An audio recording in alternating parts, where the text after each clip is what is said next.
Crystal's in Greensboro, North Carolina. Hey, Crystal, what's up? Hi, it's a pleasure to speak with you all. You too. How can we help? So I have a question. It's probably a common sense question, but I have a situation. My car is currently in my ex-husband's name as well as my name. And I'm unable to renew my vehicle registration because he owes about $1,800 in personal property taxes on his car. I owe about $6,700 on my car, but I can't keep riding around, with expired tags. So, why do you have expired? If your name is on it, why can you not get tags? Because his name is still attached to it. And whatever car is in his name, everything is put on hold. Oh, so the personal property taxes keep you from getting tags. Yeah. Exactly. But how old is the divorce? We've been divorced for about 6 years now, so I should have gotten his name off the car. Yeah. What's the car worth? Probably about $3,500. Oh, geez. Yeah. Yeah. Whole thing's not worth fighting over. It's not. You have any money? Yeah, I've got money saved, but I was just approved for a house. So how much? About $8,000. Okay. Does he own anything? Does he own anything? Yeah, does he have a car that's worth $2,000? I'm not sure if his car is paid off or not. Does he have anything he could give you that's worth $2,000 so you can go and pay the $1,800? No, sir. Yeah. Well, here's what's running through my mind. I'm bouncing these numbers back and forth. Okay? Mm-hmm. 1,800 versus 3,500. That's not a play I want to make. Nope. 1,800 of his bills I don't want to pay. Nope. I don't like that play, right? You owe 6,700. It's worth 3,500. Is his name on the loan? Yes. Yeah, his name's still on the loan. And you have $8,000. It's not a very good move, but off the top of my head, I can't think of another one. Tell the bank to come get the car. Do a voluntary repo. Oh, my goodness. Yeah. That's going to mess up your house. Yeah. Yeah. Then I need a car. Yeah, so. but if you pay this car off at $6,700 and it's worth $3,000 and you put another $1,800 in it, we're now approaching $9,000 or $10,000 you have invested in this car that's worth $3,500 because you can't get tags on it, and broke boy you can't get any money out of him. Right. I don't know how to get you out of this. You could spend money on an attorney, but suing a rock, it's still a rock after you sue it. Right. You hit a rock with a hammer, it never bleeds. Mm-hmm. In other words, you can sue his pants off, and he won't have any pants, but he still won't have any money. Right. Suing somebody doesn't make them have money. You follow me? True. Yeah. Now, I guess you could garnish his wages, and then get the stinking thing. But still, you're going to owe $6,700. I mean, if you take the $8,000, you pay the car off, that still doesn't get it out of his name. Exactly. It takes $9,000 to get this car debt-free and in your name, and it's worth $3,000. Yeah. And I can make an appointment at the DMV for us to, go get it signed over just to me, but that's all the way in December, and I'm impatient. Oh, I didn't know you could do that. That's what you do. Yeah. Yeah. Oh, that's the best. I didn't know this was an option. I thought you said you couldn't do it. I was about to ask that question, but the music came on.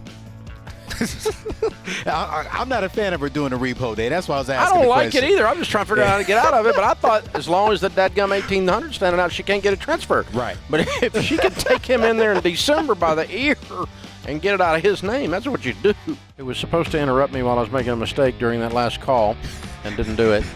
So the difference is in some states, there a personnel tax or a personal effects tax or whatever affects a lien on a vehicle. In our state, it does not. Right. So some states it does, some it does not. And so then if it does affect the lien on the vehicle and was keeping her from transferring the title, which you grew up there. Right. So you actually knew this, and I'm sitting here don't know what the crap I'm talking about. So you should have jumped in. But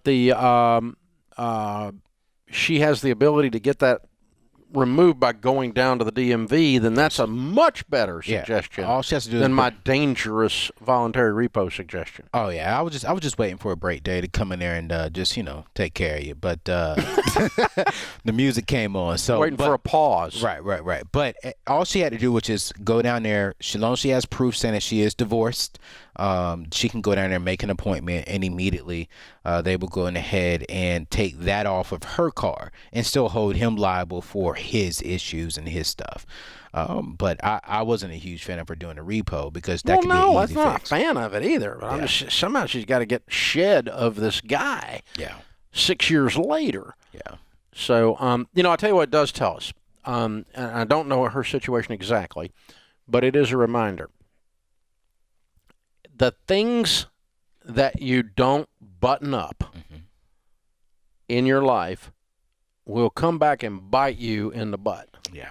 When you don't have a will, it's going to mess up your family for a year or two trying to get through the mess that you leave behind. When you say, okay, I've got a trust, but you never move the title of the stuff into the trust, you never follow through on those details. Yes. You're pledged according to a lawsuit to do X or Y, and you don't go do those things. You leave yourself open to just get hammered later. Yeah, you do. And so there's a possibility, I'm not sure in her situation, but there's a possibility this all should have occurred like the day of the divorce. Absolutely. Or within 30 days of the divorce. She should have gotten this done a long time ago. She should have got it done actually within the first 30, 60 days of divorce being official. Yeah, probably. I don't know her whole story, but sometimes people get sloppy. Okay, finally the divorce is over, but I'm not going to worry about getting the beneficiary of my husband is my beneficiary on my life insurance, but I'll get that changed later. No! Yeah. Get it changed now. You're going to leave the guy you just divorced rich when you die. Right now. Go change that tomorrow. Yeah. I'm going to change the beneficiary on my 401k now. Right. I'm going to do that quick claim deed on that house now. And so button the stuff up, man. I'm not yelling at her, but I'm just saying sometimes we go like, oh, I'm just out of emotional energy for dealing with this twerp. Yes. No, I don't care. Shut up. Yeah. Throw your shoulders back and finish. Yeah. Get it done. Whatever it is. I mean, when you leave your old job and you're sick of that job, roll your 401k over. Yes, sir. Finish up. Do the details. Roll it over to an IRA.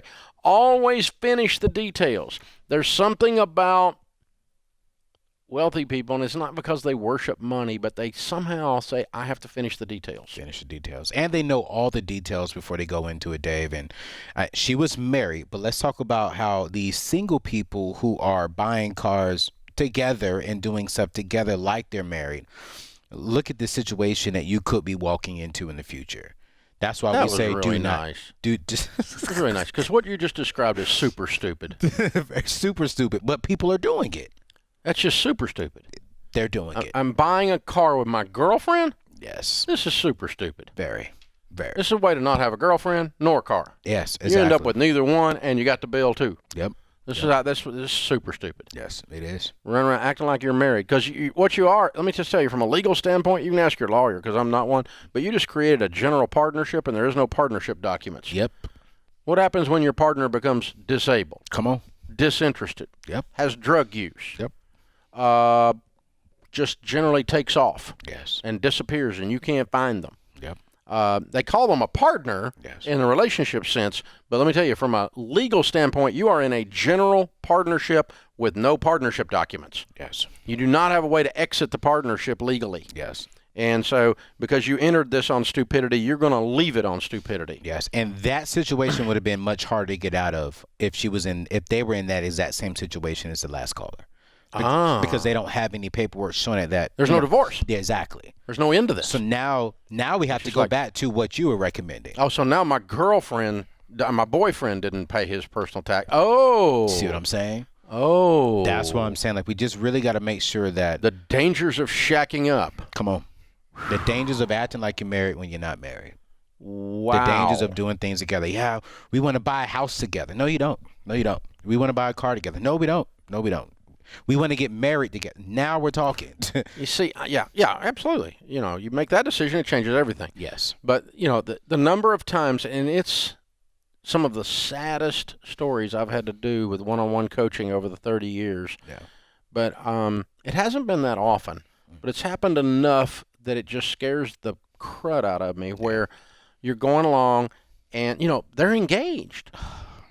But they move in together and buy a house together. Yeah. And she gets killed in a car wreck 3 weeks before the wedding. Guess what? Yeah. He owns a house with her mama. Yeah. Because he's not her heir. Oh, man. And there's no will. Oh. Or they dump all their money in a bank account with both names on it. And he put in $100,000 and she put in $5,000 before they're married. And she gets killed in a car wreck, gets cancer and dies. Gets hit by the milk truck, whatever the scenario is, right? Yeah. Or, you know, guess what? Her father now, her mama, whoever her heir is, her natural heir, because there's no will, is now got access to half of this guy's $100,000. And I'm trying to go, well, yeah, this is what we call stupid tax. Yeah. When you do something stupid and it costs you money. Yeah. And I have paid so much stupid tax. So it always breaks my heart when I'm talking to somebody who's got stupid tax. But it is stupid that causes it. Yeah. And you just lost money because you did something stupid. Yeah. So buying houses, combining accounts, buying cars, you know, all this, you know, running around acting like you're married when you're not. It's so freaking legally, relationally, financially naive and stupid. Last year, Dave, I did a one-on-one with a young couple in their mid-20s. The young lady called me, and she did a combined account with her boyfriend. She woke up one morning. He's gone. All the money's out of the account because they had combined accounts. Ta-da. And she said she filed a police report, and she said the police officer said that because you all joined the account together, he didn't steal nothing. He didn't do anything criminal. And I'm sitting there like, and I want to be like, see, I told you, do not do that. He needs a butt whipping. Right. But it wasn't criminal. Right. Oh, my God. So that's what I'm just saying. Like, I pray people hear us. Well, you know, I don't want you to get conned. No. And that guy was a straight up con there. Yes. I mean, he's straight up gigolo. And, I mean, he's just sleeping for money. And there's cons out there. Man. There's cons Unbelievable. Out there. It is. There are. But even if they're not, bad things happen in some of these situations. And it's just like, you know, well, I looked up my old boyfriend on Facebook, and so, you know, we're not going to really do this marriage thing after all. And so, but he really wanted your car. But you know what, though? Here's the truth, Dave. You said this, and I believe this to be true. Good people make bad decisions when they are emotionally hurt. Yeah. I do. And so I believe that. Let me tell you, the dumbest things I've ever done in my life is when I was desperate. Yes. Or when I was embarrassed. Yes. Yes. Or those kinds of things. And those are emotions. They aren't anything else. Yes. Right before I lose money, it's usually desperate or stupid, or desperate's right before stupid. Yes. Embarrassed is right before stupid. I get mad. Oh. It's right before stupid. Yep. You know, these are the things that cause you to lose your butt on stuff. Yeah. Because you're not thinking and you're not treating this like a transaction, because, by the way, it's a transaction. Oh, my gosh. Whew. There's a little fodder for your next Anthony O'Neill rant on YouTube. Man. I could do that one. Y'all see it next week. There we go. Here, upcoming attractions.